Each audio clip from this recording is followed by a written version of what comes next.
نزلنا وسألنا الناس في الشارع عن تجاربهم مع الأونلاين شوبينج. تعالوا نشوف قالوا إيه.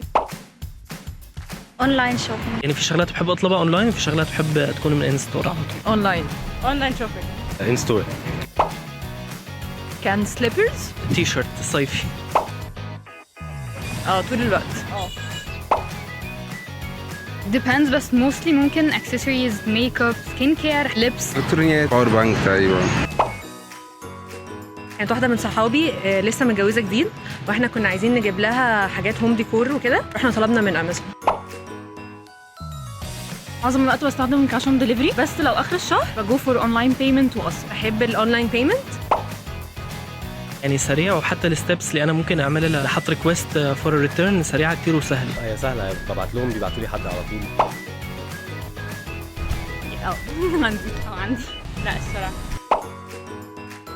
I can make as many orders as I want ومش هدفع الدليفري. بصي، هو في مميزات كتير قوي في الخصومات وكده، بس انا بصراحه بالنسبه لي برايم فيديو عشان انا مدمنه افلام ومسلسلات. بسمع كتير عنه، وصلت قوي ان هو بقى موجود في مصر من كام سنه عشان العروض وكده، especially في شهر 7. يعني انا بجيب منه كل لبس الصيف. مع Amazon.eg هتلاقوا تشكيلة واسعة تختاروا منها اللي على ذوقكم، وتقدروا تدفعوا الأوردر كاش على باب البيت، ولو حصل واحتاجتوا ترجعوا حاجة هتقدروا ترجعوها بسهولة وببلاش. ده غير ان التوصيل بيبقى ببلاش على أول أوردر ليكم. وبنفكركم ان برايم داي هيجي يوم 16/7 لحد 21/7. اشتركوا في Amazon برايم دلوقتي عشان تلحقوا عروض الصيف.